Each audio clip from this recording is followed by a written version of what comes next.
Pai, essa é a tua palavra que foi lida, que foi abençoada. E agora eu quero pedir, Deus, que o Senhor derrame sobre a minha vida uma porção do teu Ruach HaKodesh, do teu Espírito Santo, para que através de mim, Pai, eu possa transmiti-la com sabedoria, inteligência, conhecimento, ousadia. E que essa palavra alcance os nossos corações nesta manhã, para que o teu nome venha a ser glorificado em tudo. É a nossa oração, em nome de Yeshua HaMashiach. Amém. Amém, queridos. O Senhor já está nos falando, nessa manhã, desde que nós chegamos aqui, porque eu creio que o Senhor, Ele não busca uma multidão de pessoas interessadas nele, mas Ele busca aquele que tem o coração devotado nele, aquele que tem a kavaná, a intenção certa de entrar na presença dele. E nós estamos hoje finalizando o livro de Bereshit, que nós chamamos de Gênesis, de uma forma em português e grego, E essa é a última paraxá, então, é a 12ª paraxá. A palavra paraxá significa porção, significa estudo. E nós fazemos, então, um paralelo entre os livros da Torá, que são os 5 primeiros livros, juntamente com os livros dos profetas, e uma midrash, ou seja, uma comparação com o Novo Testamento. Por quê? Porque nós entendemos que Yeshua, ele é o centro de toda a palavra. Porque ele é o verbo, ele é a palavra. Então Yeshua, ele está muitas vezes oculto nos livros da Torá para muitas pessoas. Por falta de entendimento e conhecimento, nós achamos que apenas Yeshua é revelado no Novo Testamento. Não. Yeshua, ele é revelado desde o primeiro dia da criação. Porque ele é o primeiro a ser falado em toda a palavra. Porque quando a Bíblia diz, e haja luz, ele é a luz. Então nós vamos encontrar Yeshua em toda a palavra, em toda a Escritura. E cada uma dessas porções que nós estudamos anualmente, elas vêm com uma palavra-chave que encabeça o sentido daquilo que nós vamos expressar mediante a esse estudo. E a palavra dessa semana é a palavra Vayechi, que significa e viveu, Por que nós vamos falar sobre esse tema hoje? Porque nós sabemos que na chamada de todos os profetas, agora no livro de Bereshit se encerra o chamado dos patriarcas Abraão, Isaac e Jacó. E agora começa uma nova etapa em Êxodo na vida do povo de Israel. Ou seja, nós podemos ver que no livro de Gênesis, o Senhor, ele enfatizou os que são os cabeças. Por isso que o povo de Israel tem o costume de orar dizendo, o Deus de Abraão, o Deus de Isaac, o Deus de Jacó. Porque esse mesmo Deus aqui é o Deus que nós servimos.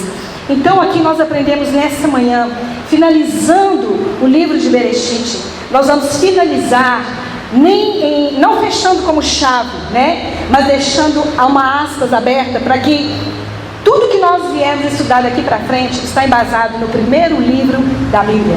Por quê? Se nós não entendemos o princípio da criação de Deus, se nós não entendemos a chamada de Abraão, se nós não entendemos a chamada do povo de Israel, porque nós entendemos que nessa chamada o Senhor, ele quis revelar a nós quem é o único Deus, de onde viria esse Messias que nos salvaria, os propósitos do Eterno e até mesmo a própria palavra, que foi entregue a esse povo. Então o Senhor, ele separa agora um povo, qualifica esse povo para que eles possam ser a luz, essa luz que é Yeshua, levando às nações o conhecimento de que existe um único Deus.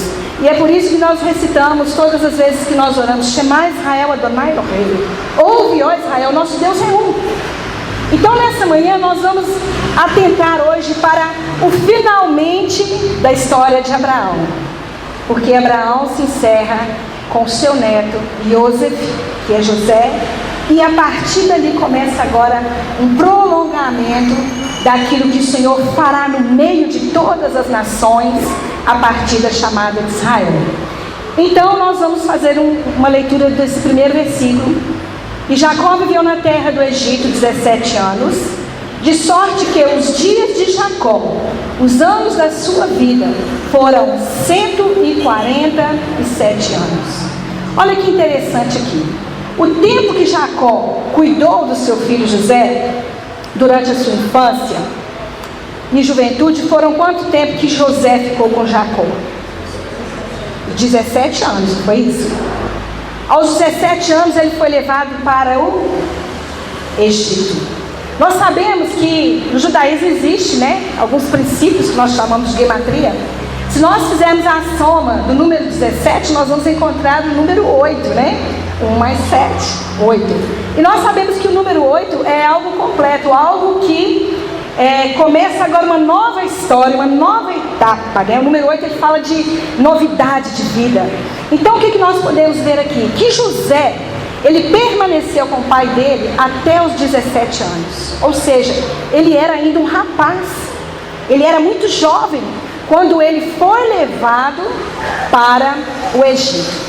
Agora José ele começa a retribuir a seu pai, durante a mesma duração de ano, o que ele recebeu. Vocês estão entendendo que coisa interessante? José ele ficou 17 anos junto do pai e 17 anos no Egito. Quando nós somamos isso aí, dá o quê? Que número que dá? Quantos? 34 anos. Se nós somarmos, vai dar o número 7, não é? E o número 7 fala de quê? De algo pleno, algo completo. Então o que nós podemos ver? Que José e Jacó, eles formaram como se diz, um tempo que determinava o plano de Deus na vida deles. Assim como o Senhor, querido, Ele tem um propósito na sua vida. Ele tem um tempo na sua vida. Às vezes a gente pensa assim, por que morreu? É porque completou o ciclo daquilo que Deus tinha, os planos, os propósitos do Senhor. Mas aqui o que a gente percebe? Que o Senhor, Ele quer trabalhar num conjunto na nossa vida. Ele junta pessoas para poder realizar o plano dele. Então ele gera José, para que a partir de José, o propósito que ele tinha em Jacó, que é seu pai, ele pudesse cumprir. O que eu vejo nisso aqui, irmãos? Que você hoje está aí fazendo a obra do Senhor, cumprindo um plano, mas quem vai definir o que Deus começou na sua vida é seu filho. É a sua geração que vai dar continuidade ao seu chamado. É por isso que todos nós somos chamados filhos de Abraão. Porque a partir da chamada de Abraão, ele tem gerado filhos nesse mundo. E o nosso propósito nessa terra é dar continuidade à obra do Senhor. Então isso nos ensina que os filhos têm o dever de recompensar os seus pais, quando são maiores, por tudo que receberam deles, como está escrito lá em 1 Timóteo 5,4. Mas, se alguma viúva tiver filhos ou netos, aprendam primeiro a exercer piedade para com sua própria família e a recompensar seus pais, porque isso é bom e agradável diante de Elohim. O que a gente vê aqui? Que José, ele recompensou o seu pai com a mesma medida que ele recebeu do pai. Por quê? Porque quando Jacó separou José, ele via em José o quê? Algo que identificava com ele. Quando ele olhou para todos os seus filhos, ele viu em José as qualificações daquele que daria continuidade à sua obra. Aí os irmãos ficaram com inveja. Os irmãos não entenderam. Mas, queridos, existem pessoas especiais e que Deus vai colocar a bênção sobre ela. Ele repassa a bênção para o próximo que vem.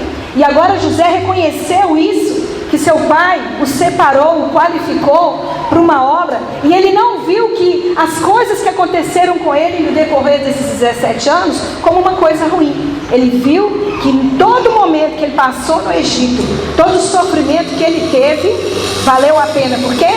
Porque agora ele pode finalizar o seu chamado e, como Paulo diz, combati o bom combate. José, ele tipifica a pessoa de Yeshua. Nós já estudamos aqui nas outras porções passadas que José, ele tem um tipo da pessoa de Yeshua. Ou seja, tudo que José passou apontava para aquilo que o Messias passaria. Ou seja, hoje Yeshua não é reconhecido no meio dos judeus. E por quê? Porque assim como José estava vestido como um egípcio, como um faraó, ele não foi reconhecido por seus irmãos. E hoje nós encontramos Jesus vestido de faraó, ou seja, uma vestimenta romana. E quando os judeus olham para esse Messias, eles não o reconhecem, porque tiraram dele o seu judaísmo, tiraram dele as suas roupagens, tiraram dele as suas qualidades de vida. Então, queridos, nós precisamos restaurar isso. Até o nome de Yeshua foi mudado, como de José, né? Como é que José era chamado no Egito? Então, eles mudaram o nome dele. Então é necessário que eu e você comecemos hoje a restaurar as verdades da Torá. Para quê? Para que Israel possa olhar para essa igreja que da atualidade, e como Paulo disse, eles causarão ciúmes neles. Ou seja, hoje nós, os gentios, precisamos ter uma identidade judaica para que Israel olhe e veja: esse Messias que eles estão servindo é o mesmo Messias que nós esperamos. E quando eles olharem para nós, eles vão sentir ciúmes e vão querer saber por que nós servimos ao mesmo Messias deles, né? Então aqui, irmãos, Israel, ele tinha aprendido a importância do juramento por causa do sinal do pacto da circuncisão. Quando eu retrato o nome Israel aqui, está se referindo a Jacó, porque a partir do momento que Jacó teve aquele encontro com o Eterno em Peniel, ali o nome dele foi mudado. Nós precisamos entender esses princípios, porque às vezes uma pessoa está lá no mundo, ele era conhecido como um prostituto, ele era conhecido como um alcoólatra, e as pessoas o identificavam pelas características que ele tinha. Mas a partir do momento que ele converteu, que ele aceitou o Senhor e mudou a sua vida, nós não podemos mais considerar essa pessoa como uma pessoa do passado. Ela recebe um novo nome, uma nova identidade. Então é por isso que nós, no ministério, nós denominamos as pessoas: você é um diácono, você é um evangelista, você é um pastor, porque agora ele tem características de alguém que segue o Mashiach de Israel. Nós não podemos identificar as pessoas mais como aquelas pessoas do mundo. Mas tudo isso depende, querido, sabe de quê? Do nosso testemunho de transformação. Porque se nós dizemos verdadeiramente que convertemos, tem que haver mudança em nós. Se nós continuamos dentro da igreja praticando as mesmas coisas do passado, as pessoas não vão perceber que houve mudança em nós. Então é necessário que nesse nascer de novo, nós venhamos a receber uma nova identidade, um novo nome, melhor do que filhos e filhas, como diz lá no livro de Isaías. E aqui nós podemos ver que Jacó, ou seja, Israel, ele entendia o pacto de aliança que havia entre o seu avô, Abraão, e o Eterno. E ele deu continuidade a essa aliança. E como que ele deu continuidade a essa aliança? Pelo seu testemunho. Uma coisa que eu acho muito linda no meio judaico é que tudo é passado de geração a geração. As coisas não se interrompem na pessoa. Os pais vão ensinando seus filhos a guardar os mesmos preceitos, e eles falam a mesma língua, eles vivem a mesma fé, ou seja, o Eterno é o centro das suas vidas, das suas famílias. E nisso cresce temor nos seus corações. E quando nasce o temor, querido, nós deixamos de praticar o pecado. No primeiro caso aqui desse testemunho de aliança, trata-se de conseguir uma noiva para o filho da promessa. E nesse caso trata-se da importância em não sepultar Israel no Egito.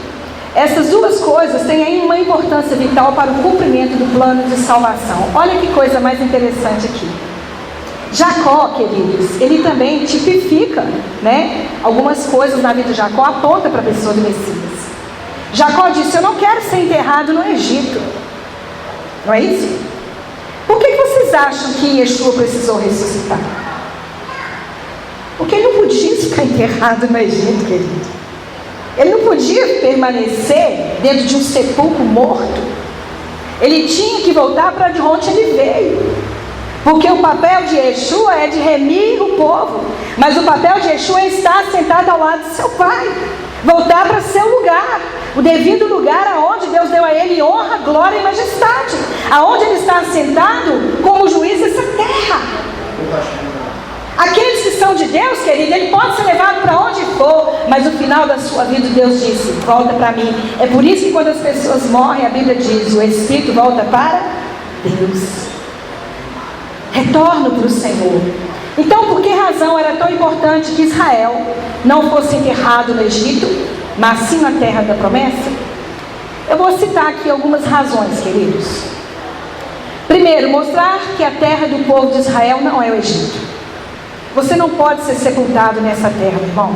É por isso que haverá um arrebatamento para nós. Porque nós voltaremos e entraremos no lugar de onde nós viemos. Porque nós viemos de Deus. Eu posso ser pó, mas o meu espírito veio lá de cima.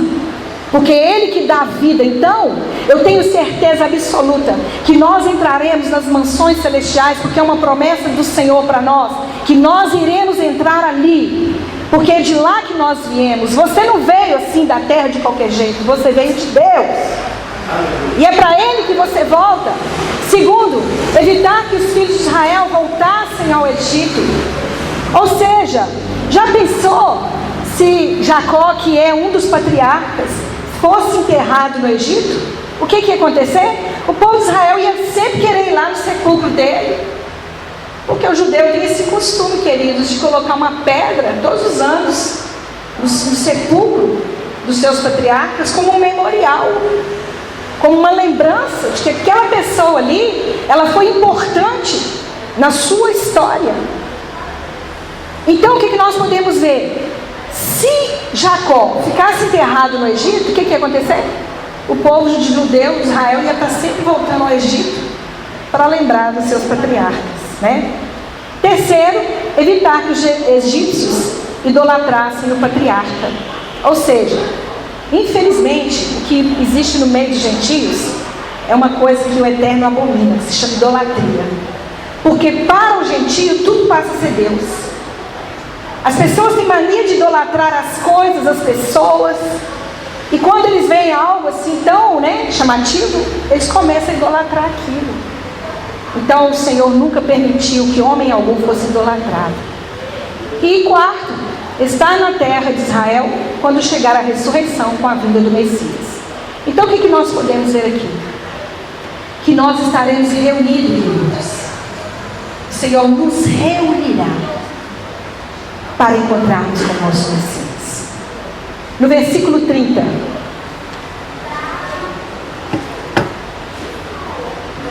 Em vez disso, quando eu dormir com os meus pais, você deverá levar-me para fora do Egito e sepultar-me de onde nós estamos sepultados.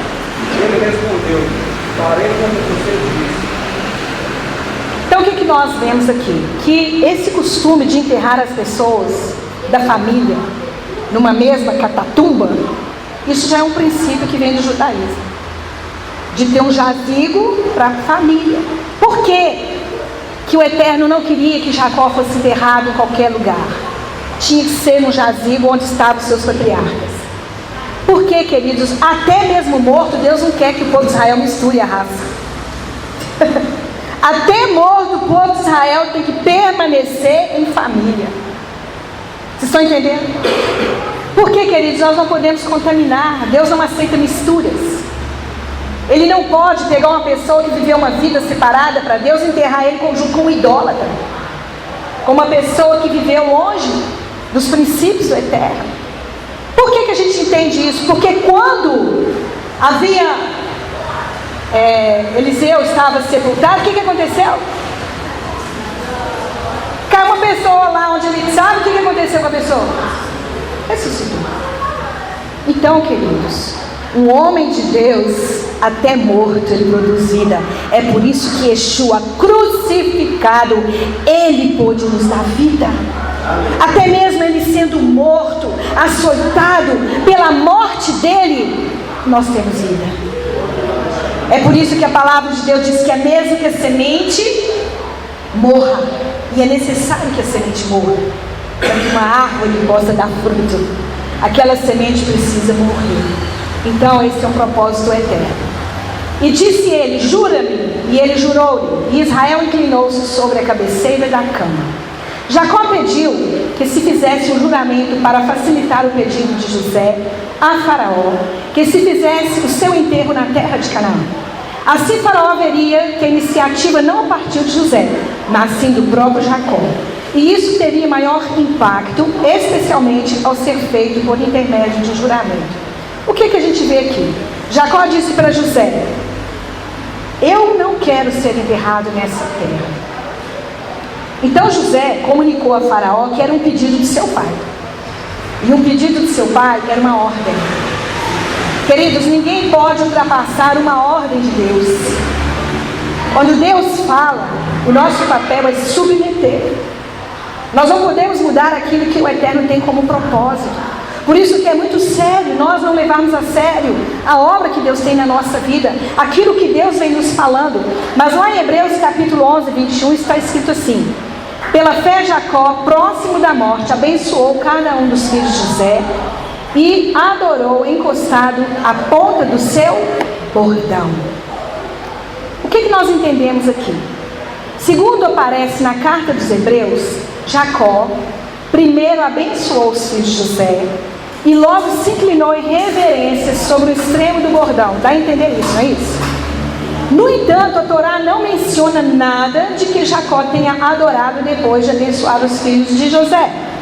Tampouco diz que Jacó se tenha inclinado sobre a ponta do bordão, mas sim sobre a cabeceira da cama, como vamos entender agora através das próprias palavras do hebraico.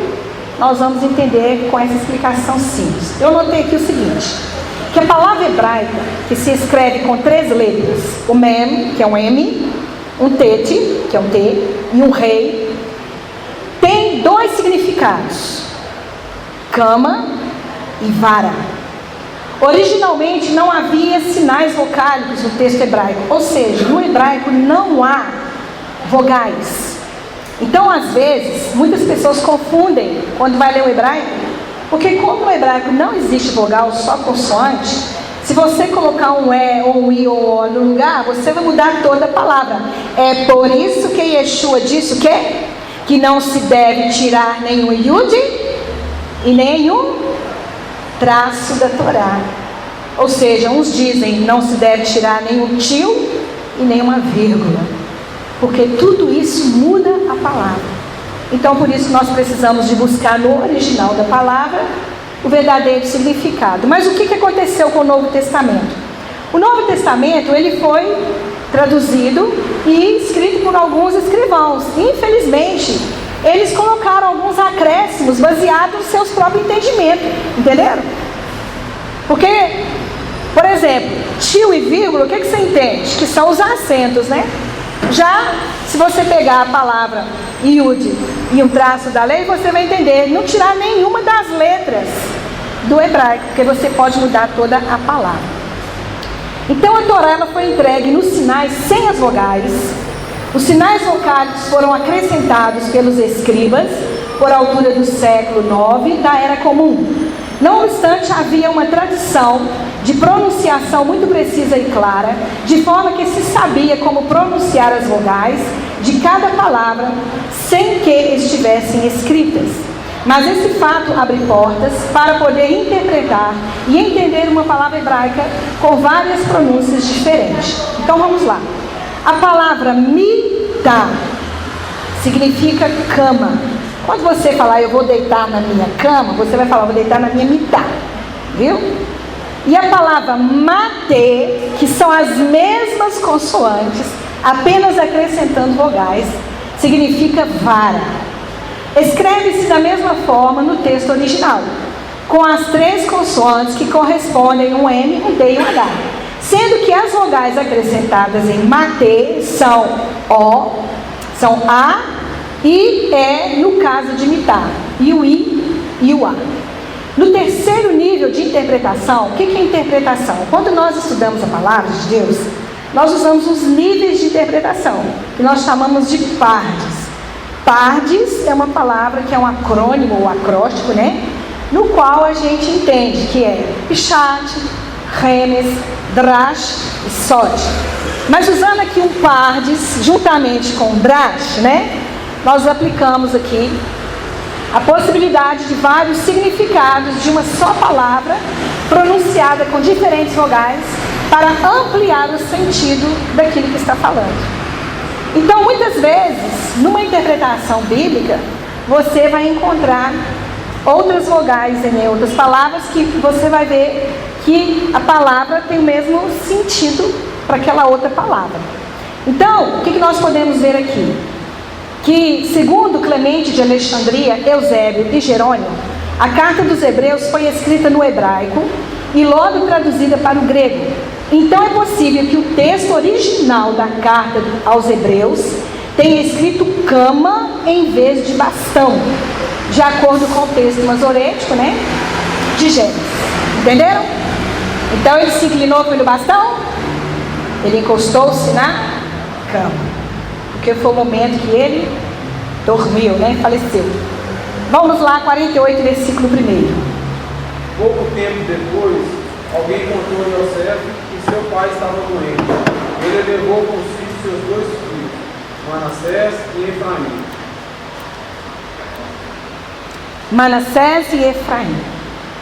Esse momento aqui, irmãos, ele tipifica para nós o momento final da era messiânica. E durante esse tempo, o que nós podemos entender? Havia as 12 tribos de Israel, não era isso? E José era uma das delas. Mas é interessante que quando o Eterno leva José para o Egito, ele tinha um propósito nisso. Lembra que a palavra de Deus diz: porque Deus amou o mundo de tal maneira que enviou o seu Filho unigênito para que todo aquele que nele crer não pereça, mas tenha vida eterna. Então não significa que Deus amou somente Israel. Ele amou o mundo. Então, para que ele pudesse alcançar o mundo e as nações, o nosso Deus é um Deus de estratégia, irmãos. Ele cria situações para que o plano dele se cumpra. Talvez o que você vive hoje, você não está entendendo por quê. Mas lá no final você vai ver que tudo tem um propósito. E agora nós podemos ver que quando José, ele leva os seus filhos diante de Jacó para receber a bênção de seu pai, porque a bênção era passada de geração em geração, o que isso estava significando? Era o estender das mãos do Eterno sobre todas as nações. Por quê? Porque os filhos de Israel, eles também nasceram aonde? Só em Canaã? Eles também nasceram no Egito. José gerou filhos no Egito. Existem filhos de Deus gerados no Egito. E esses filhos, eles fazem parte das 12 tribos. Por quê? Nós vamos entender daqui para frente a chamada do povo gentio, quando eles agora são enxertados nessa oliveira que é Israel. Amém? No versículo 2. Jacó foi avisado: Yosef, seu filho, está a caminho. Israel reuniu suas forças e sentou-se na cama. O que nós podemos ver aqui? Que nesses últimos dias nós já estamos vivendo a era messiânica. Sim ou não, irmãos? Vocês creem que nós estamos no fim dos dias? Esses fins dos dias, queridos, eles já começam a partir do momento que Yeshua cumpre o seu ministério salvífico e agora ele é ressuscitado aos céus. A partir da vinda de Yeshua já começa a era messiânica. A gente acha que a era messiânica vai ser um milênio. Não, nós já estamos dentro do plano da era messiânica. Nós já estamos dentro. É como eu costumo dizer, que nós somos a continuidade do Novo Testamento, irmãos. Nós estamos escrevendo o livro de Atos dos Apóstolos. Aquelas problemáticas que aconteciam em Atos dos Apóstolos continuam até hoje. Os levantes eram os mesmos, as diferenças eram as mesmas. Eu sou de Paulo, eu sou de Apolo, eu sou seguidor disso, eu não concordo, eu acho assim. Havia divergência no meio do povo. Mas o Senhor, Ele foi estendendo a sua ideia e até chegar até nós. Agora, cada um de nós aqui precisa se posicionar naquilo que Deus nos chamou e fazer aquilo qual o Senhor nos chamou para fazer. E nós estamos vivendo esse tempo do fim. E nesse tempo do fim, o que essa palavra me chama a atenção? Que Israel também será levantado para o retorno de Yeshua.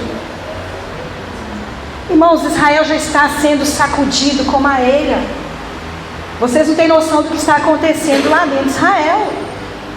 essa matança que está acontecendo, a perseguição está chegando. E a Bíblia diz: quando vistes esses sinais, sabei que aproxima a vinda do Messias.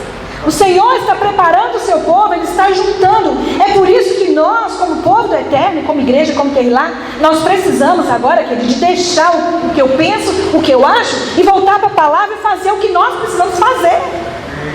Não é tempo mais de perder tempo com as coisas, porque nós estamos sendo levantados para o retorno do Messias. Mas aquele que continuar sentado, aquele que continuar na briga, aquele que continuar no reclame, aquele que continuar na murmuração, infelizmente, quando o Senhor voltar, ele vai estar naquela posição. Nós precisamos nos levantar, nos posicionar, não perder tempo mais, porque nós estamos vivendo nesse tempo, na preparação da volta de Yeshua. E a palavra de Deus diz que esses que estariam nesse tempo seriam um povo santo, um povo separado, um povo santificado, que não está preocupado com pequenas coisas, mas está investindo a sua vida no reino. Nós precisamos, irmãos, entender o plano de Deus, pessoalmente para cada um de nós, mas também como comunidade, porque a Bíblia diz: um ao outro se ajudou, e ao seu companheiro disse: seja forte, não esmoreça, meu irmão, está difícil, mas continue caminhando, e a gente vai se ajudando até esse dia perfeito, irmãos. Nós precisamos trazer essa luz de Yeshua perto de nós.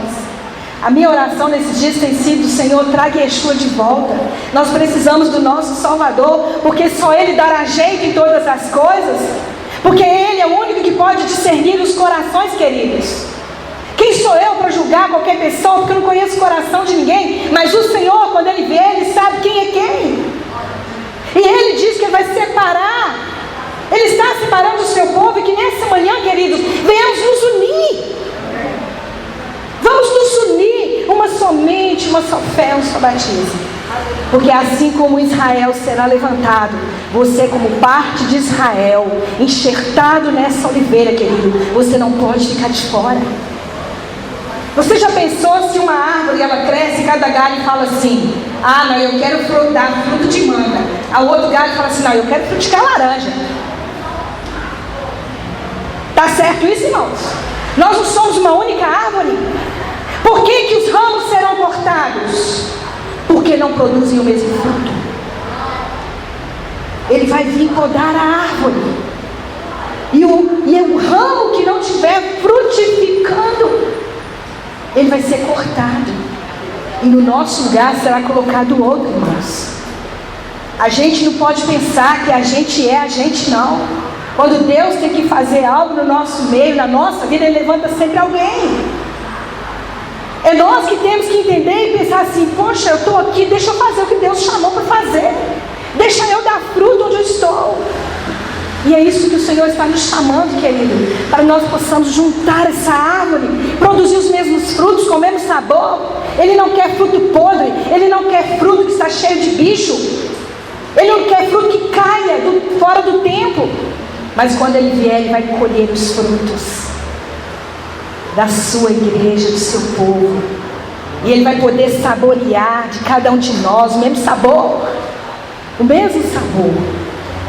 E Jacó disse a José: El Shaddai me apareceu em luz, na terra de Canaã, e me abençoou, e me disse: eis que te farei frutificar e multiplicar, e tornar-te-ei uma multidão de povos, e darei essa terra à sua descendência depois de ti, em possessão perpétua. Quando isso passou, irmão, Jacó ele tinha 11 filhos e uma filha, quando Deus deu essa palavra para ele. No texto de Gênesis 35, 11, diz assim: disse-lhe mais Elohim: eu sou El Shaddai, frutifica e multiplica-te. Uma nação, sim, uma multidão de nações sairá de ti, e reis procederão dos seus lombos. Então, a quem ele estava dizendo essa palavra? Olha que interessante aqui. Ele disse que uma nação sucederia de seus lombos. Que nação seria essa? Ele disse para Jacó que uma nação sucederia de seus lombos. Quais são os filhos legítimos de Jacó, da esposa verdadeira? Raquel que gerou José e Benjamim. Então aqui está se referindo a Benjamim, que nasceu de Raquel, mas como Raquel morreu, ele não poderia ter mais filhos dela. Então significa que se encerra em Benjamim. Então a forma de poder cumprir a segunda parte da ordem divina acerca da multidão de nações, porque ele deu uma parte da bênção para quem? Para Benjamim. E quem Benjamim tipifica? Os judeus ortodoxos, que são esses que estão aí hoje. Eles fazem parte dessa tribo, porque são aqueles que conservem a origem. Porque José, na verdade, ele tipifica também as nações. Então José gerou uma nação que seria gentia, mas Raquel gerou um que geraria os gentios e o outro que geraria o povo de Israel. Então Benjamim, ele encabeça a nação de Israel, mas José, ele encabeça as nações, né, que são os gentios. Os dois filhos de José representam, como nós dissemos, os filhos espirituais de Israel, que nasceram entre gentios durante os 2000 anos, desde Yeshua, desde a sua ressurreição até agora. Os filhos de José nasceram no mundo gentio por intermédio de uma mãe não israelita. Porque a mulher de José, ela não era israelita. Então ele gerou, no meio das nações, os gentios. E vocês vão entender e se identificar com isso nessa manhã. Durante o momento de enfermidade, Jacó adota como próprio filho os seus próprios netos, né? Por quê, irmãos? Porque Rúben e Simeão, que eram os primeiros filhos de Jacó, eles perderam a primogenitura. Então a primogenitura que era de Rúben, ela passou para quem? Para José. Entenderam? Por quê? Todo aquele, querido, que não cumpre o propósito de Deus, o Senhor, ele tira do caminho. Mas há algo interessante aqui, que são 3 coisas que recebem um primogênito. E é interessante que de toda a Bíblia, nós podemos ver que o único primogênito que Deus separou, que cumpriu todo o trâmite do seu chamado, foi Yeshua. Porque todos os primogênitos tiveram suas falhas, mas o único que cumpriu o seu propósito foi Yeshua. Porque Yeshua, ele era o primogênito de Deus, o primeiro. Mas olha que interessante o que um primogênito recebe. Primeiro, ele recebe a porção dobrada da herança dada à tribo de José. Yeshua recebeu isso. Ele recebe o sacerdócio dado à tribo de Levi e o direito de governar a tribo de Judá. Então o que nós podemos ver? Que Yeshua, ele recebeu a porção dobrada que foi dada à tribo de José, porque Yeshua, ele hoje gera quem? Judeus e gentios. Ele veio para salvar as nações, mas também Israel. Ele recebeu também a bênção como sacerdote, né? Que era a bênção que estava sobre a tribo de Levi, e também o direito de governar como rei, que identifica o chamado reinado de Davi. O que a gente vê aqui? Que Yeshua, ele foi profeta, ele foi sacerdote, e agora ele volta para cumprir o seu chamado de rei. E é esse tempo que nós estamos esperando. Ele veio como profeta, ele foi um sacerdote real, e agora ele virá como rei. Então a primogenitura da porção dobrada foi dada aos filhos de José, segundo está escrito lá em Crônicas 5. Portanto, estes 2 filhos terão cada um uma herança própria na terra da promessa. Assim José recebe de seus filhos a porção dobrada que corresponde à primogenitura. Então o que nós podemos ver? Que a bênção da primogenitura foi passada para Efraim. Por isso que hoje os gentios conservam. Vocês vão entender isso, irmãos. Porque a gente sabe que Israel é o primogênito de Deus. Mas no meio das 12 tribos de Israel, quem agora recebe a porção da primogenitura é Efraim. que é a tribo maior, porque ele encabeça as nações. Lá no versículo 6: mas a tua geração que gerarás depois dele será tua, segundo o nome de seus irmãos serão chamados na sua herança. A palavra herança aqui, nós sabemos que é a palavra morejá, né, irmãos? Mas também a palavra nahalá, que significa tomar posse. Ou seja, os filhos de José agora, eles recebem uma bênção como herança. E herança, queridos, você só desfruta dela se você quiser. O Senhor tem nos dado uma porção como herança, mas muitas vezes nós não tomamos posse. Quantas palavras foi profetizada a nosso favor na palavra de Deus, na Torá, e que nós não fazemos jus dela? Pelas minhas pisaduras vocês são curados, são libertos, são prósperos. Mas a gente às vezes vive mendigando as coisas. Então nós precisamos tomar posse da bênção que nós recebemos. Todos nós, quando recebemos o Senhor Yeshua, Ele é a nossa porção, Ele é a nossa herança, Ele é nosso prêmio maior, porque o Eterno colocou em Yeshua tudo aquilo que Ele é. Ele é a nossa cura, Ele é a nossa prosperidade, Ele é o bem maior. Ele, como primogênito de Deus, Ele recebeu a bênção para poder nos abençoar, irmãos. E Yeshua, Ele é um primogênito não egoísta. Por quê? Porque aquilo que Ele recebe do Pai, Ele vem agora repartir conosco.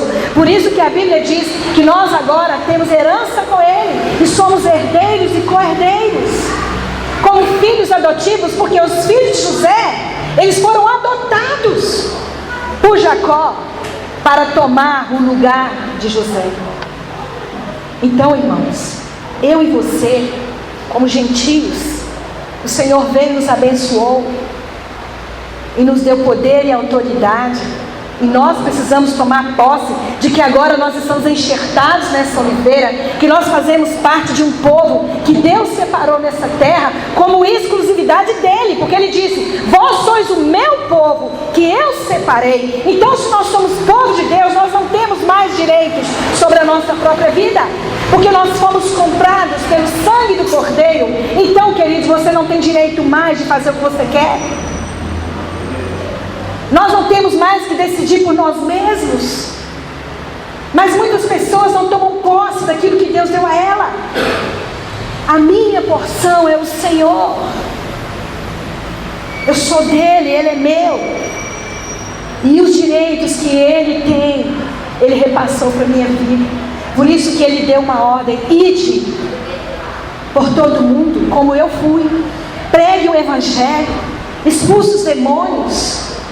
Tem expulsado muito demônio aí, meu irmão? Tem curado os enfermos? Aonde está o poder da igreja? Onde está a possessão que Deus nos deu para pisar as cabeças da serpente? Mas muitas vezes nós usamos o nosso poder que Deus deu para exercer sobre as pessoas. Não é isso que Deus quer. Deus trabalha com o pessoal. Ninguém é dono de ninguém. Nós somos do Senhor. E o poder que Ele me deu não é para eu ser autoridade sobre as pessoas, mas para eu exercer a autoridade que o Senhor me deu, e não a minha. A autoridade que vem dEle. Por isso, se você não toma posse das águas que jorram desse altar, meu querido, você perde. Porque há um preço para chegar até aqui. São joelhos dobrados, muito choro, muita dor, porque não há vitória sem sacrifício. Mas muitas vezes nós rejeitamos o que Deus está dando para nós e julgamos a palavra por nós mesmos e não pelo Espírito. E quando eu me torno juiz da palavra, eu estou julgando o próprio Deus, e isso virá sobre nós como condenação. Porque toda palavra proferida da nossa boca, ela virá como juiz. Então nós precisamos tomar posse da autoridade de Yeshua sobre nós. É a autoridade dele sobre nós, e não de homens. E se nós não usamos dessa autoridade, essa bênção vai passar na minha vida, viu? Porque as oportunidades vêm, mas elas passam. Se José não tivesse bancado esperto e levado seus 2 filhos até Jacó, antes que Jacó morresse, os filhos dele não estariam entrando dentro dessa bênção, dessa possessão. Mas José pensou: o quê? Eu vou encerrar a bênção que meu pai me deu em mim mesmo? Não, deixa eu apresentar meus filhos. Querido, é isso que eu e você temos que fazer.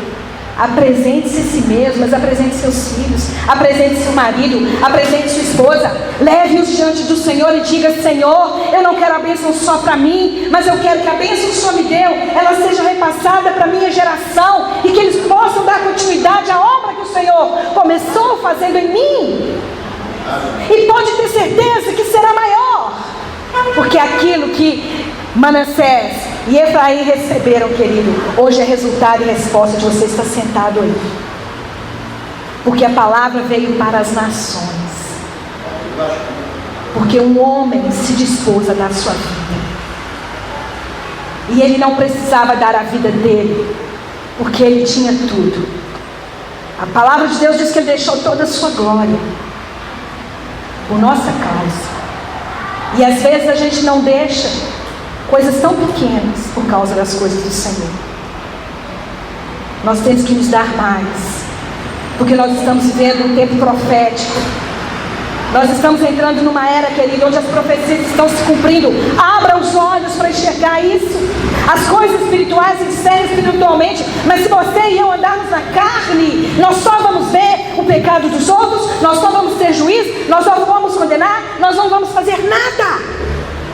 Pare de olhar a circunstância e olhe para o alto, o lugar de onde eu e você viemos. Queridos, eu não vou me cansar de dizer isso nesses dias, porque a palavra que nós precisamos receber nesses dias é essa: conserto, santidade, arrependimento, olhar para dentro de nós mesmos, ver como está a nossa vida, trazer conserto sobre nós e tomar posse dessa herança.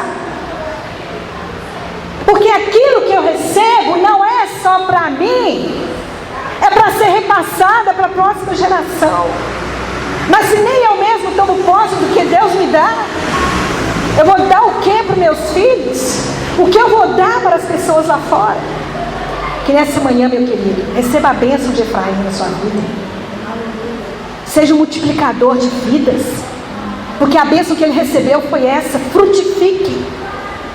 O Senhor tem falado muito comigo sobre árvore, e Ele tem usado profetas de longe que nunca me viram, queridos. Porque a árvore precisa produzir frutos. Se a nossa árvore não dá fruto, não adianta, ela vai ser cortada e vai ser queimada como a palha. Então os futuros filhos de José, eles teriam que estar dentro de uma das 2 tribos de seus irmãos maiores, que são Efraim e Manassés. No versículo 7: vindo, pois, eu de Padã, morreu-me Raquel no caminho, na terra de Canaã. Havia ainda pequena distância para chegar a Efrata, e eu a sepultei ali no caminho de Efrata, que é Belém. E Israel viu os filhos de José e disse: quem são estes? Ou seja, Jacó estava praticamente cego, queridos, no momento da morte dele. Está lá no versículo 10. Mas apesar disso, a Torá diz que ele viu os filhos de José. Isso significa que ele os viu de uma forma visível, profética. Queridos, se nós ficarmos olhando só para aquilo que está diante de nós, nós não vamos enxergar o que Deus tem para nós, não. Comece a olhar o que está acontecendo com você de forma profética. Queridos, até os meus sofrimentos eu falo: Deus, só está nisso. Só está nisso. Eu me levanto às madrugadas, queridos, como hoje. Como hoje. Tem 2 dias que eu estou de pé. Não é? 2 dias de pé, sem sentar. E essa madrugada eu queria dormir, irmãos, eu estava muito cansada. Aí Deus me acorda, 4 horas da manhã. Levanta aí e vai para a janela. E eu fui lá para olhar aquela estrela que sempre aparece para mim de madrugada. E ela já estava lá, esperando. E eu entreguei a minha vida ali na mão do Senhor, irmãos. E a única coisa que eu pedi ao Senhor foi: Senhor, põe fogo na minha boca nessa manhã. Põe fogo nos meus pés. Porque mesmo cansado, querido, mesmo estressado, quando a gente abre o coração, porque o Espírito não cansa. O que cansa é o corpo. É por isso que você tem que fazer academia, comer as coisas certas, o seu corpo está em forma. Porque há tanto corpo cansado que o Espírito já está dormindo lá dentro também. Então começa a exercitar, praticar, renovar as forças. E crente, sabe como ele exerce força? No joelho. Começa a andar de joelho e você vê a força que você tem que fazer. Você gasta energia, querido. Você gasta energia no vento. Quando você sai e toma ar. A ciência já provou isso. Que as pessoas que ficam enclausuladas dentro de um quarto, que as pessoas que ficam só lá, trancadas dentro de casa, sem respirar ar, elas engordam. Se você quer gastar energia, caminhe, tome ar. Nós precisamos disso na nossa vida. Nós precisamos, querido. E aqui a gente encontra agora Jacó. Mesmo cego, ele pôde enxergar o futuro.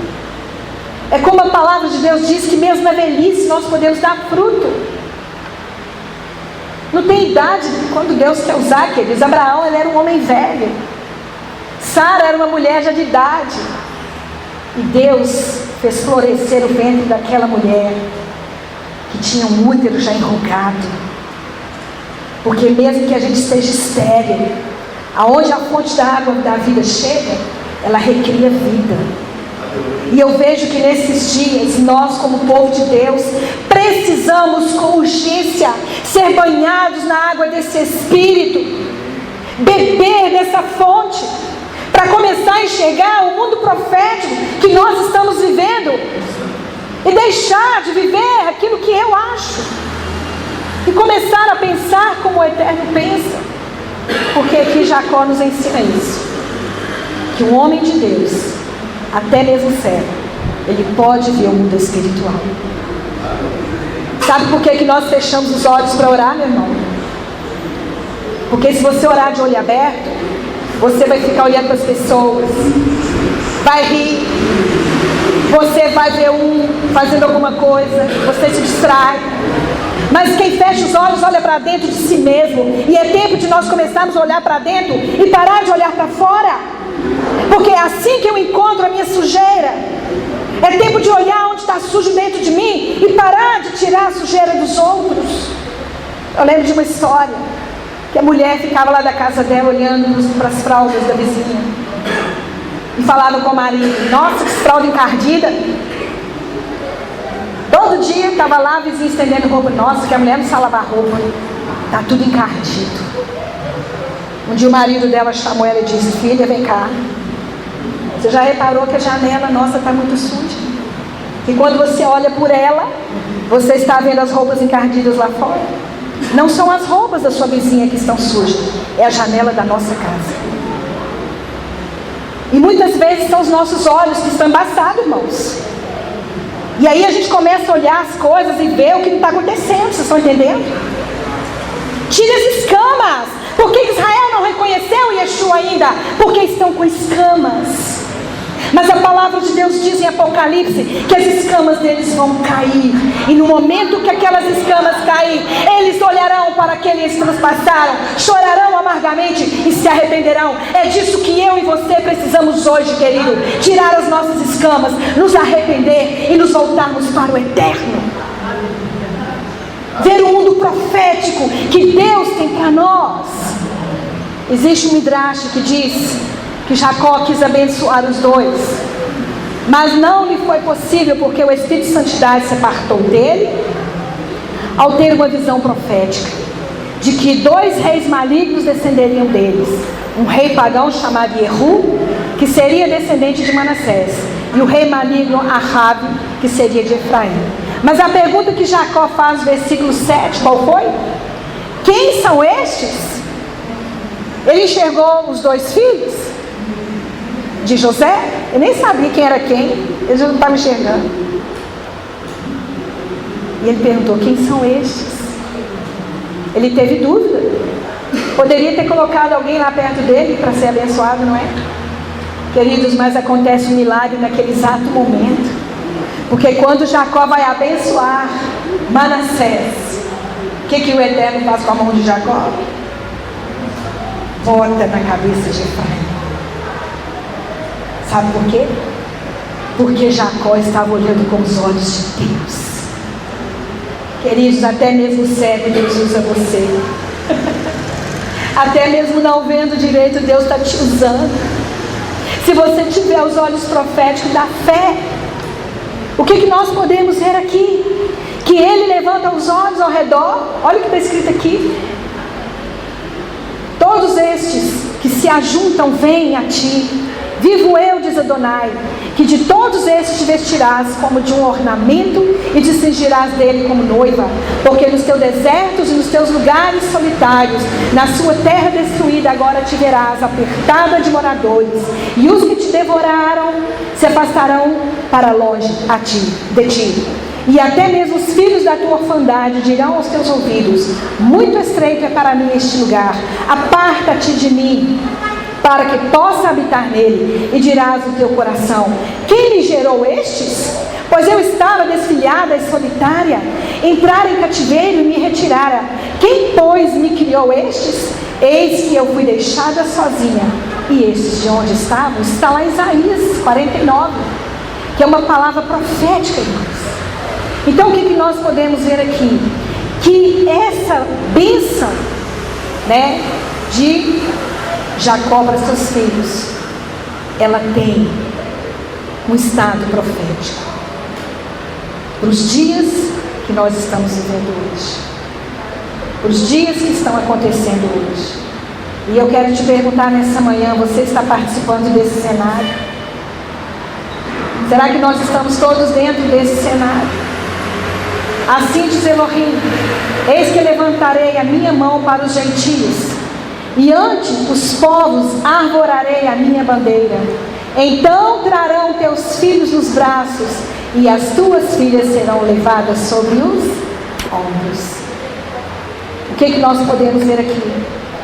Que há uma relação desse momento da bênção de Jacó sobre Efraim com esse versículo de Isaías.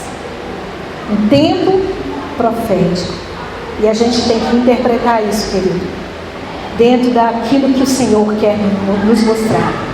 Ou seja, nos últimos tempos, Israel fará a mesma pergunta outra vez: quem são esses e de onde vieram? O povo de Israel vai falar isso, irmãos. Que povo é esse aí que está chegando junto com a gente? Que resposta vocês vão dar? Já pararam para pensar nisso? Quando você for reunido ao povo de Israel, qual vai ser a nossa resposta? Lá na Bíblia diz que de todas as nações da terra virão pessoas para se unir ao povo de Israel. E quem são essas pessoas? Os filhos de José, os filhos do seu fruto. E sabe quem são esses? Discípulos de Yeshua HaMashiach. Se você não é discípulo de Yeshua HaMashiach, meu querido, você não faz parte desse aprisco. Por isso que nós temos que crer nele. Ele diz que todo aquele que nele crê terá a vida eterna. Então, irmãos, nós precisamos firmar nossa fé em Yeshua, porque ele é o caminho que nos conduzirá a esse momento. Temos que agarrar na orla desse judeu e dizer: eu vou contigo. Não é isso que está lá em Zacarias? E pegarão na orla de um judeu e dirão: me ensine a tua Torá. E Yeshua veio revelar o Eterno como o único Deus. E Yeshua veio revelar a Torá para nós. E Yeshua veio nos regenerar, nos salvar. Mas Ele também veio nos enxertar na oliveira, que é Israel, fazendo de nós um só povo. A palavra filho significa também seguidor, discípulo. Nos últimos tempos, Yeshua vai chegando a Israel com seus filhos que nasceram de novo entre os gentios. Virão de todas as nações, tribos, povos e línguas para unir-se totalmente ao povo de Israel. A nação de Israel fará a mesma pergunta: quem são estes e de onde vieram? Não poderão crer no que verão os seus olhos, tanto filhos de Israel entre os gentios. Vamos pular aqui um pouquinho. Segundo o texto de Isaías 49, a missão do Messias ela é dupla. Ou seja, restaurar as 12 tribos de Israel e também de levar a salvação do Eterno às nações da terra. É por isso que na sua primeira vinda, os judeus não o reconheceram. Porque era necessário que eles ficassem cegos para que essa revelação chegasse até nós. O que diz lá acho que em Gálatas, que diz assim: até que a plenitude dos gentios se cumpra, todo Israel será salvo. Então, queridos, deixa eu dizer para vocês uma coisa. Eu já tenho falado isso aqui. A plenitude dos gentios está se findando. A plenitude dos gentios está se findando. Pule dentro desse barco antes que seja tarde. Se Yeshua não restaurasse as 12 tribos, eles seriam falsos messias. Porque a Bíblia diz, ele disse: eu não vim tão somente para a casa perdida de Israel. Mas essa casa perdida de Israel são os judeus e os gentios que creram em Yeshua, que agora nós chamamos eles de eframitas, porque é a tribo que encabeça as nações. Nós entraremos pela porta de Efraim. Lembra que fala quando Yeshua vier, nós entraremos cada um por suas portas. Aonde o gentio entra nessa? Como que a gente pode entender isso? Se ele vai restaurar e reunir as 12 tribos. Então, se o gentio ele não é enxertado na oliveira, que é Israel, ele está de fora. É por isso que hoje nós pregamos a restauração da igreja. Se a igreja continuar lá celebrando suas festividades pagãs, se a igreja continuar lá nas suas adorações de seus ídolos, se a igreja continuar vivendo a mesma vida pagã e gentia, ela não pode ser enxertada, porque ela vai trazer um elemento falso. E Deus não aceita mistura. Nós temos que ter como origem aquilo que a Torá ensina. Então, meus queridos irmãos, eu e você precisamos ser restaurados nesses dias, para que nós possamos nos voltar para Jerusalém, sair de Roma, dos princípios romanos, viver a nossa judaicidade que Yeshua ensinou, celebrando as festas bíblicas, guardando o Shabat, guardando os mandamentos, observando os preceitos e, acima de tudo, com temor e amando uns aos outros, como o Senhor nos ordenou. Assim que o trabalho que o Messias tem estado a fazer durante esses 2000 anos é procurar as ovelhas perdidas da casa de Israel, como está escrito em Mateus 15, 24. E respondendo, ele disse: não fui enviado senão as ovelhas perdidas da casa de Israel. Então, da mesma forma que a profecia de Isaías 49, 12 está escrito: eis que estes virão de longe, e eis que aqueles do norte e do ocidente, e aqueles outros da terra de Sinim. A maioria das 10 tribos perdidas encontram-se entre os países que estão situados no noroeste de Israel. Lá em Isaías 49, 18a está escrito também: levanta os teus olhos ao redor e olha, todos esses que se ajuntam vêm a ti. Então isso concorda com o que se passou com Jacó, quando viu José com seus 2 filhos, levantou os seus olhos e viu. Então, irmão, significa que nos últimos tempos, Israel verá e reconhecerá e receberá os filhos de quem? De José. Israel vai receber os gentios como parte da sua família, como seus legítimos irmãos.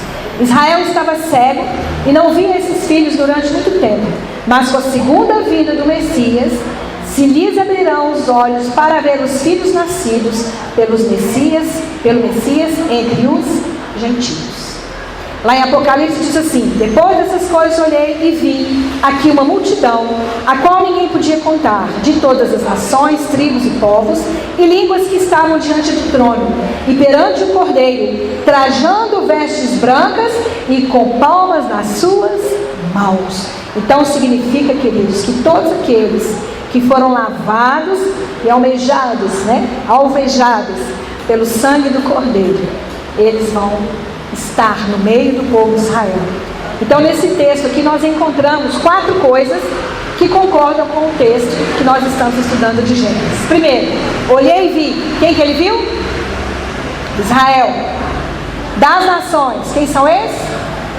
Os meus filhos que Elohim me tem dado aqui. Está lá em Gênesis 48, 9. Quem são os de onde vieram? Está lá em Gênesis 48, 8b. Quem são estes? São os que vêm da grande tribulação. O teu pai está enfermo, que combina com a referência de Gênesis 48, 1. No versículo 9 de Gênesis 48. José respondeu ao seu pai: eles são meus filhos que Deus me deu neste lugar. Jacó lhe respondeu: desejo que você os traga até mim, para que os possa abençoá-los. O que a gente vê aqui, irmãos? Que ele mesmo, Yeshua, ele irá confessar que aqueles que outrora foram gentios são seus filhos, e convencerá Israel de que são legítimos, ainda que tenham nascido no mundo pagão, e através de mães não judias, como está escrito em Lucas, capítulo 12, 8. E digo-vos que todo aquele que me confessar diante dos homens, também o Filho do Homem o confessará diante dos anjos de Elohim. Então, por que Yeshua é chamado de a porta? Porque ele disse: há ovelhas que não são desse aprisco, e até a estes eu irei buscar. Então, queridos, nós entraremos pela porta, que é Yeshua. Ele abriu a porta para as ovelhas que não eram do seu aprisco, mas aqueles que reconheceram o porteiro, e o porteiro o reconheceu. Porque aqueles que chegarem à porta vão ser como as 5 virgens nécias: Senhor, Senhor, abre-nos a porta. E o que ele vai responder? Já está fechado, eu não os conheço. Irmãos, eu não quero ouvir isso. Mas sabe o que eu vejo aqui? Por que Yeshua disse isso? Ele disse foi para pessoas que não conheceram Ele, que não pregaram o nome dEle, que não viveram o Evangelho. Aquelas 5 nécias, elas não conheciam o noivo? Conheciam, sabiam a respeito dele.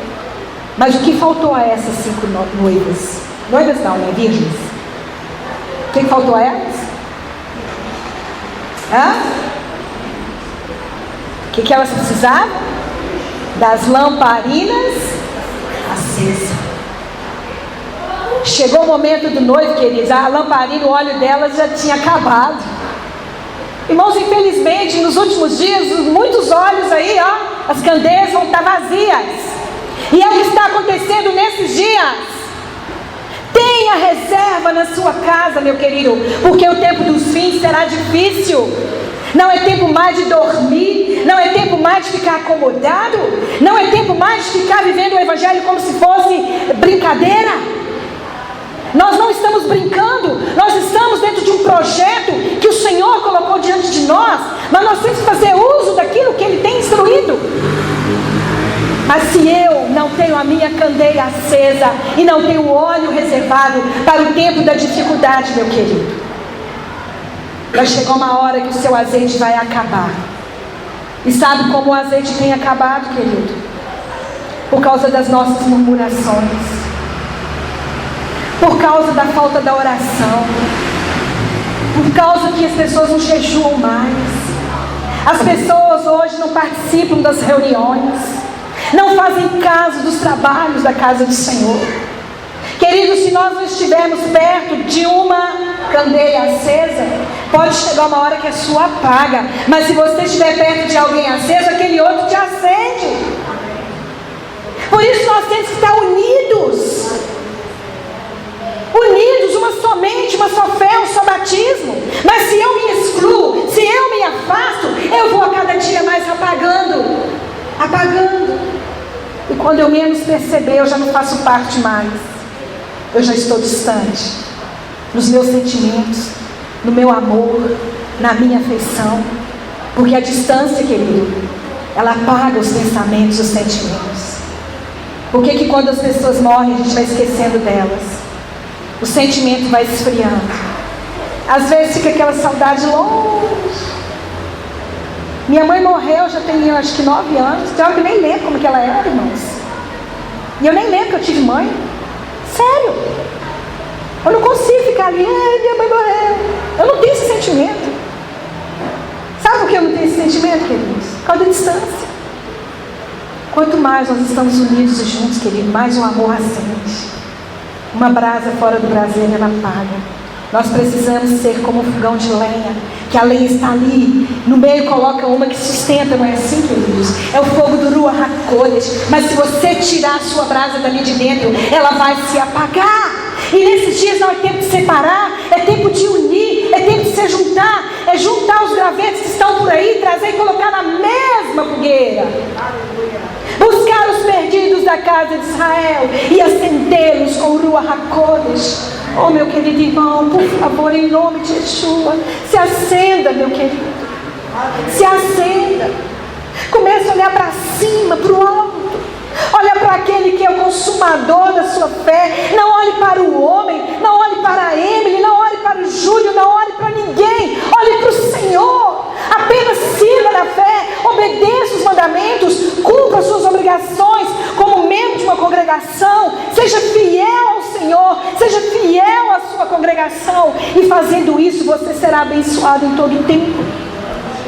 Em todo o tempo, meu irmão. A gente precisa ser melhor. Nós estamos finalizando o ano secular. Se eu e você olhar para trás, o que nós produzimos esse ano todo? Será que nós cumprimos o ID do Senhor? Será que nós fizemos esse movimento messiânico, espiritual acontecer? Nós precisamos ser melhor. Não é tempo mais, querido. Se ajude. Porque aqui está dizendo assim: e digo-vos que todo aquele que me confessar diante dos homens, também o Filho do Homem o confessará diante dos anjos de Deus. O que ele diz aqui? Trazem aqui.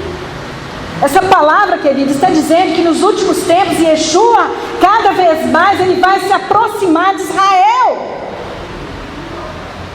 Ele só está descendo cada dia mais, irmãos. E a palavra de Deus diz que Deus olha lá de cima, procurando alguém com entendimento para ele usar.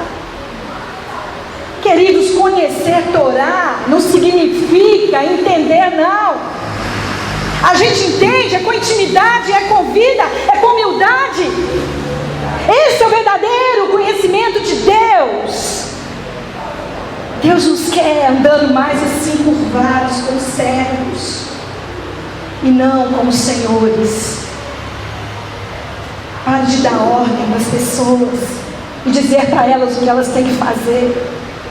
Deixe Deus trabalhar com o seu irmão, e se ele está pecando, olhe por ele.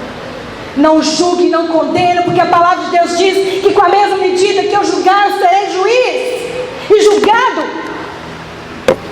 por Deus. Queridos, nós vamos apresentar diante de um tribunal, e esse dia está chegando. Está chegando para nós. Está preparado para isso? Você e eu estamos preparados para morrer hoje? Se você acha que a morte só bate na casa do vizinho, você está enganado. Nesse exato momento, muitas pessoas estão morrendo. E esse ano de 2016, o Senhor vai limpar a terra. E muitas pessoas da nossa casa vão partir. Está preparado para isso? Cuide da sua casa. Ore por ela. Preserve sua família das setas que vêm de fora. O Senhor, Ele quer fazer da sua casa um altar e não um lugar de juízo. O altar é um lugar onde se morre e não um tribunal. Mas muitos se assentam à mesa para ser juiz. Mas Ele diz: quando sentardes para comer, um tem salmo, outro tem cânticos espirituais, outro tem testemunho. Ó, quão bom e agradável é que os irmãos vivem em unidade. Ele vem buscar um povo unido, um povo que está no mesmo foco, no mesmo alvo. Então o que é que nós podemos ver? Ele disse assim: para que eu os abençoe. Jacó disse para José: traga aqui seus filhos. Ele está aproximando da casa de Israel, irmãos. Depois ele diz: para que eu os abençoe. Há uma bênção muito grande para os filhos de José, nascidos entre os gentios, que se achegam a Israel. Irmãos, eu só tenho 4 minutos. E eu ainda estou na primeira aliança. E vou encerrar nela, tá bom? Porque não dá para falar o resto. Tá? Depois vocês leem o texto. Mas eu quero terminar com isso aqui. Versículo 10. Os olhos de Israel, porém, estavam carregados de velhice. Já não podia ver. E fez-los chegar a ele. E beijou-os e abraçou-os. Quando o Eterno fizer voltar os cativos de Sião, Israel será como os que sonham. Não poderá ver bem. Quem sonha? Como que fica uma pessoa que sonha, irmãos? Fica zen, querido. Não vê nada que está muito acordado. Queridos, vamos sonhar. Vamos começar a sonhar com as coisas espirituais. Sabe, quando a gente está sonhando, a gente está alongando a nossa visão. Olha, ano que vem eu vou ser melhor nisso aqui. Ano que vem eu vou criar um projeto aqui para a congregação. Eu estou com uma ideia, Deus colocou isso no meu coração. Ô gente, olha, eu pensei isso aqui. Vocês estão dispostos a me ajudar nisso aqui? Vamos fazer isso? É isso que o Eterno quer, irmãos. Sonhe os sonhos de Deus. Não viva a sua própria vida, não. Sonhe os sonhos de Deus. Quando o Eterno então fizer voltar os filhos de Sião, eles vão ficar como? Quem sonha. Você já voltou a Sião, meu irmão? Nós já chegamos até Sião. Temos que tomar posse da terra. Nós já temos que ficar como quem sonha. Sabe como? Nossa, Yeshua me salvou. Eu agora faço parte das 12 de Israel. Sou israelita, concidadão do céu. O que eu vou fazer agora? Ah, Senhor, deixa eu sonhar uns projetos aqui, para eu ser melhor no meio desse reino. Senhor, eu quero ser usado no reino do Senhor. Me usa aqui, Senhor. Então, queridos, nós precisamos já tomar posse do que o Eterno tem para nós. Depois diz assim: fê-los chegar a Ele. Ou seja, o aproximar dos filhos de José à fé original e a Israel nos últimos tempos não depende de rabinos que negam Yeshua, mas sim do próprio Yeshua. Queridos, tem muita gente correndo atrás de sábios, Midrash, Talmud. Deixa eu falar uma coisa a você. Yeshua diz: Ele vos ensinará todas as coisas que não sabes. Sabe onde você aprende? É quando você chega perto da luz. Aproxime-se da luz.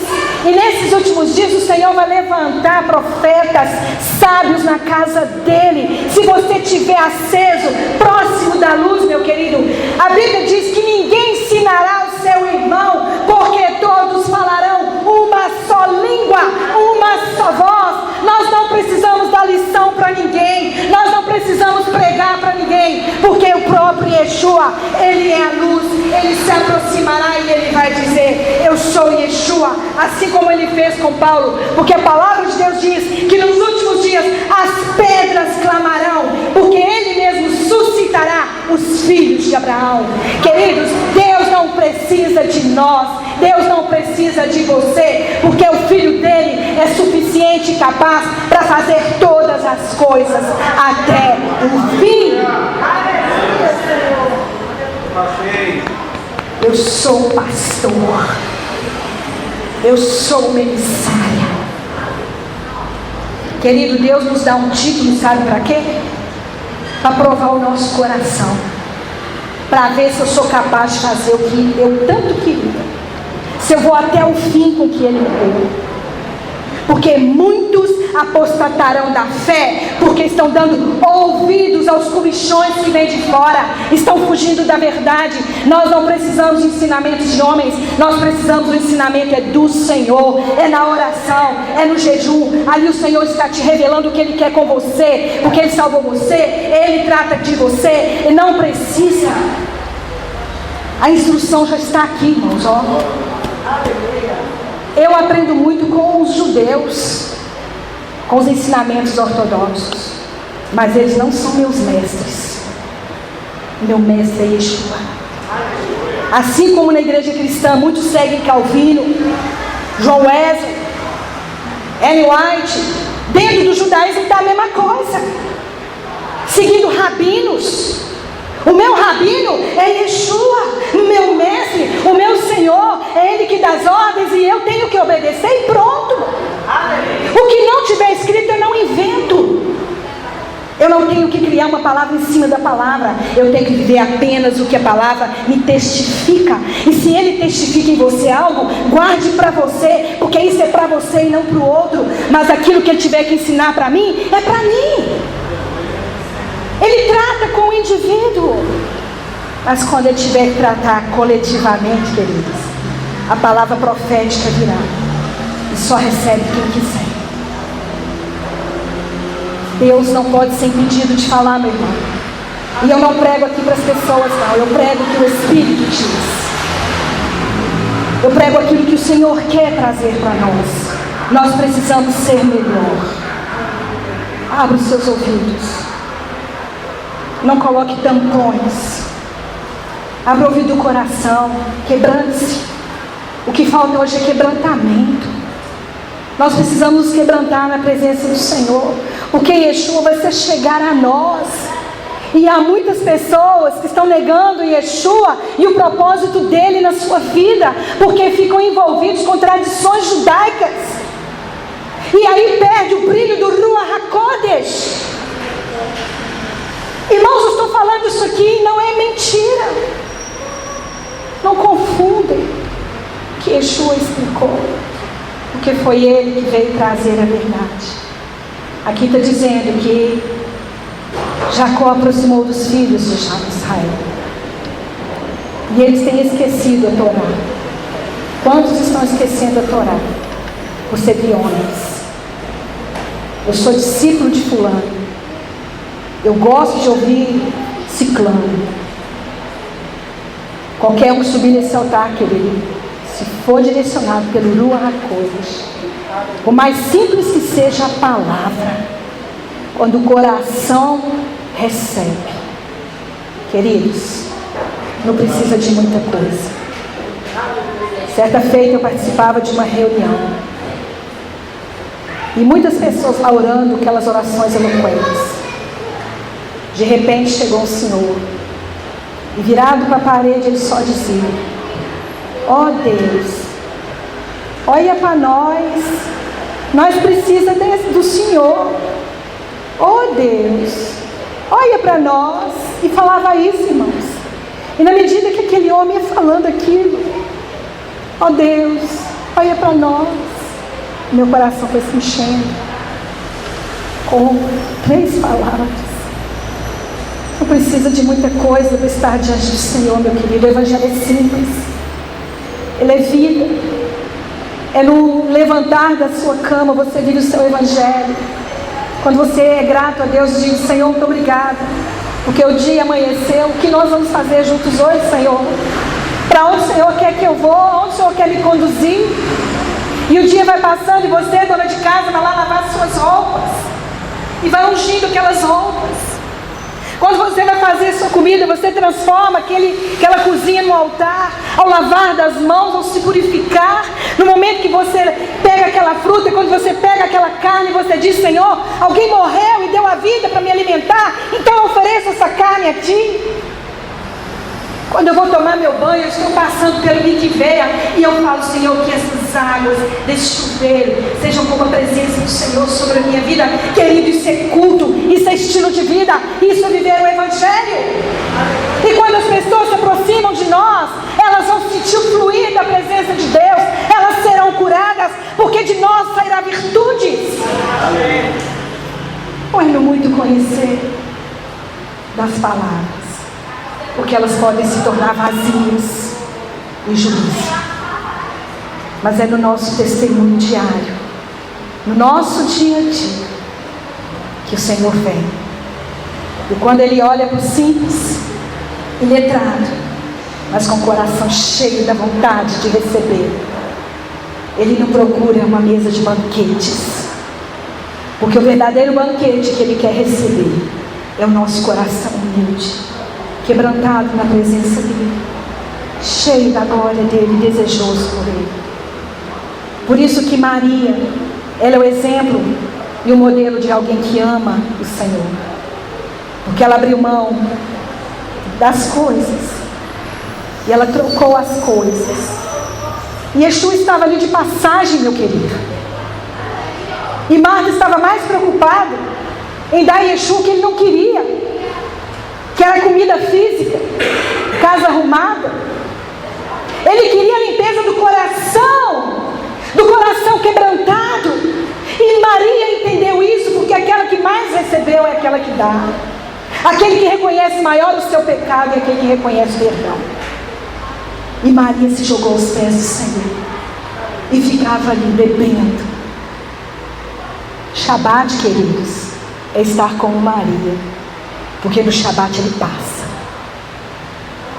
Ele veio nos fazer uma visita, e Ele escolheu para nos visitar nesse dia, porque é o dia que Ele quer vir, porque Ele não tira você dos seus afazeres, Ele não te obriga a largar as suas coisas durante a semana, mas quando chega no Shabat Ele diz: fica quieto, porque eu estou chegando na sua casa hoje para sentar com você, porque hoje não é você que vai me dar comida, é eu que vou te alimentar, é eu que vou encher sua boca.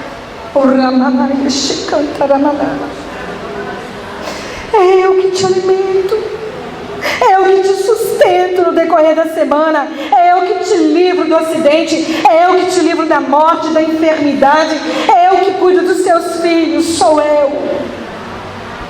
E quando você para no Shabat, eu venho de forma diferente, porque eu venho trazendo nas minhas mãos uma porção dobrada, para que você possa se fortalecer no decorrer dos dias. Queridos, haverá um Shabat para nós no futuro, e se você não treina isso hoje, se você não treina receber Yeshua de 7 em 7 dias de forma espiritual, como você o receberá por 1000 anos? Como você o tratará durante 1000 anos? Porque a forma como você o recebe no Shabat é a maneira que você o receberá no milênio, porque Ele será Senhor sobre nós. Ele será Senhor. Pai, nessa manhã eu entrego minha vida no Teu altar. Senhor, a palavra ela vem muitas vezes para esmiuçar a pedra, mas não para desfazê-la, porque quando o Senhor quebra, depois o Senhor ajunta nas suas mãos o que sobra, e o Senhor coloca essa pequena pedra e coloca na sua rocha, porque a rocha é um ajuntamento de pedras, e o Senhor quer nos edificar, o Senhor quer nos encher, mas muitas vezes nós erramos e falhamos, falamos tanto, pensamos tanto, Senhor, mas nessa manhã nós reconhecemos que somos pecadores e que precisamos da Tua graça, que precisamos do Teu perdão, Pai. Por isso enche-nos com Teu Espírito, enche-nos com Tua presença, ensina-nos o Teu caminho, Senhor. Oh Adonai, eu preciso da instrução do Senhor, Tu és o meu mestre, Tu és o meu Senhor, o meu ajudador, o que me direciona. Então, Senhor, eu te peço nessa hora, que a Tua presença, Pai, seja notória em nossas vidas, e que o nosso eu, o meu eu, Pai, ele possa morrer a cada dia mais. Que tudo, Deus, que é próprio da minha carne, seja desfeito, Senhor, e que eu possa agradar a Ti. Que o Senhor olhe para nós e encontre uma igreja irrepreensível, uma igreja santa, uma igreja sem dolo, sem mácula, aonde o Senhor possa vir e se assentar de forma liberal e caminhar no nosso meio, nos abençoando e nos enchendo com a Tua presença. Então eu ministro nessa manhã, Senhor, sobre os nossos corações, até chuvar o arrependimento, que possamos nos arrepender nesses dias e ser rápido nisso, porque eu sei que os dias se vão e está chegando o momento que o Senhor vai nos chamar diante de Ti, assim como Jacó chamou as nações para perto dele, e o Senhor vai chamar os filhos, não para ser juiz, mas para abençoar. Assim como o Senhor abençoou Efraim e Manassés, o Senhor nos ajuntará como a galinha junta os seus pintinhos, debaixo das suas asas. Como eu espero por esse dia, Senhor. Como eu espero, Senhor. Eu não quero ficar para trás, Senhor. Eu quero estar junto do Teu povo. Eu quero poder ver a glória do Senhor, Pai. Eu espero por ela. Então santifica-nos, ó Deus. Santifica-nos pelo poder do Teu Espírito, pelo poder da Tua palavra, em nome de Yeshua HaMashiach. Amém. Amém, Deus. Que o Senhor te abençoe com essa palavra nessa manhã, em nome de Yeshua.